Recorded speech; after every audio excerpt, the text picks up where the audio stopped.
Sports GTs and Production GTs. First race at Levels, the return of Cameron Jones in the fire-breathing, turbocharged, rotary-powered Camaro. Certainly the quick boys at the front, back in Production GT as the lights go on.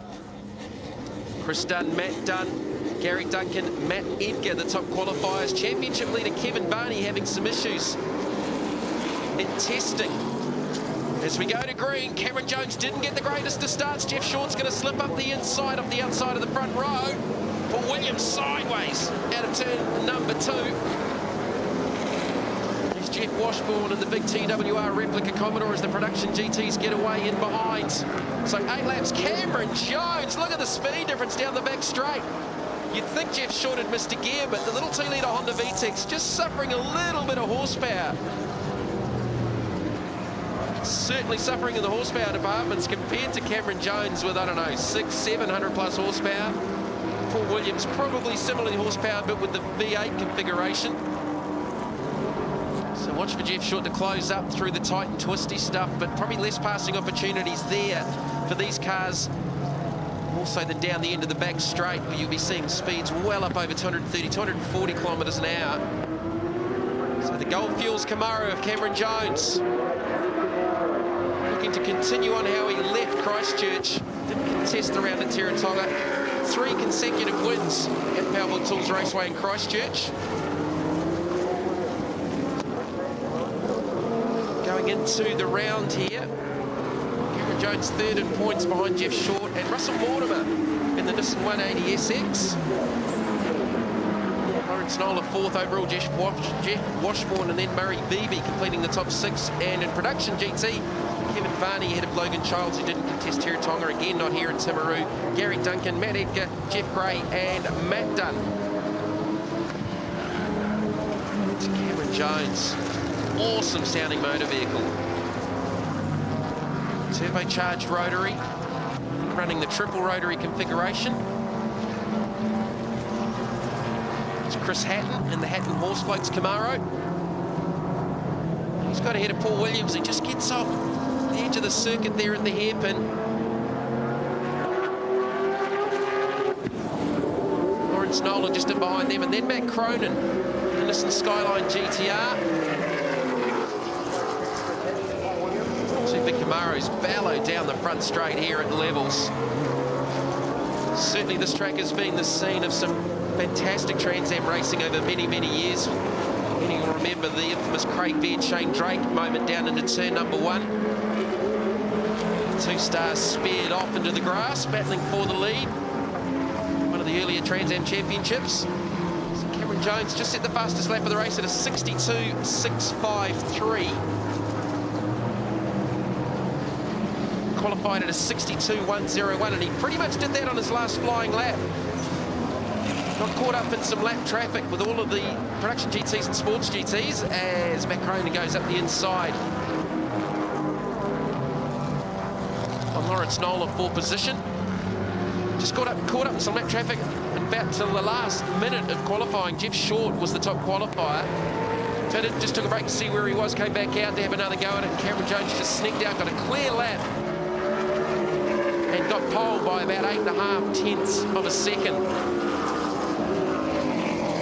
Lawrence Nola from Invercargill in the big Chev Camaro. It's the older body style. When you compare that car certainly to Cameron Jones and Paul Williams, 5.8 litre Chevy.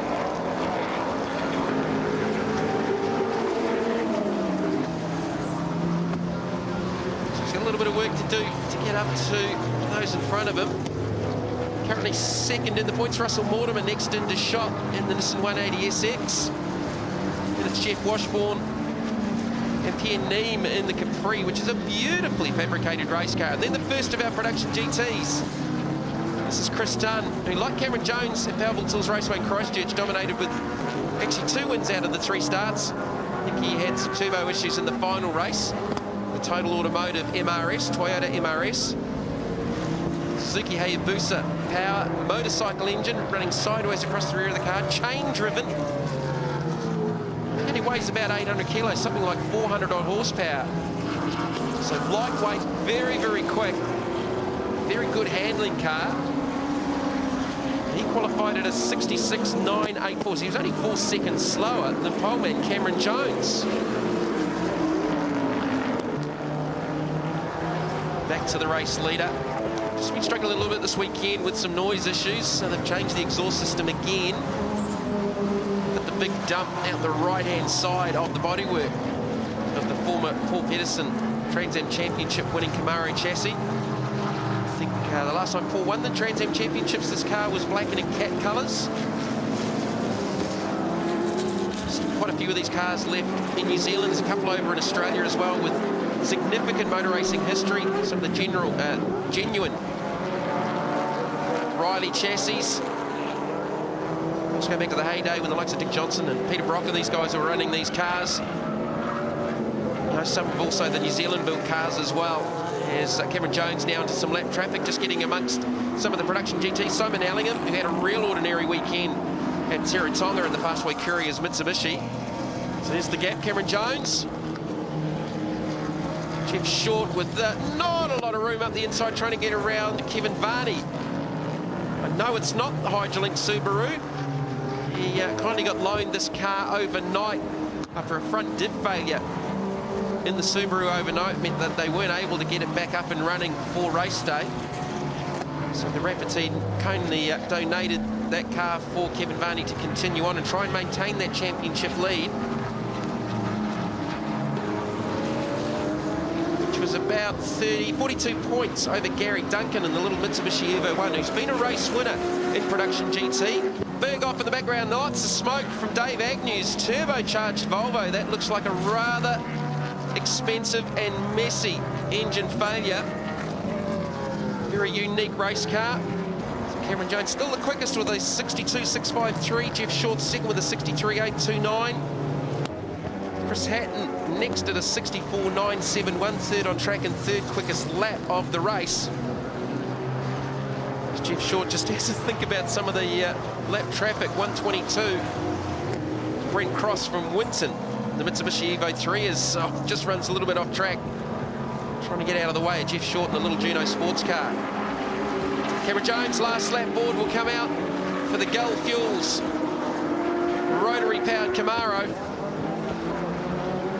Just settled back in lap times. Last lap was a 104.895. Looking for win number 4. He won all 3 races at Powerbolt Tools Raceway in Christchurch at the second round of the championship.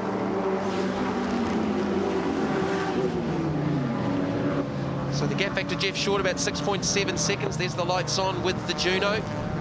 Similar gap back to the third place Chris Hatton. He's got Paul Williams running right there with him in the battle for third. Less than a second between those two cars. Certainly Chris Dunn under control out in front. The production GTs. Neville Stoll in the second position in the Subaru ahead of Matt Dunn in third. The second of the Dunn Automotive Toyotas. Little DX Corolla Turbo. Chris Dunn lapping in the 67.3s. As Cameron Jones comes down to win race 1 for the Sports GTs. His 4th win of the championship, making his return here to levels. So just waiting for our production GT winner to come down. There is Chris Dunn going across the line in the Total Automotive Toyota MRS.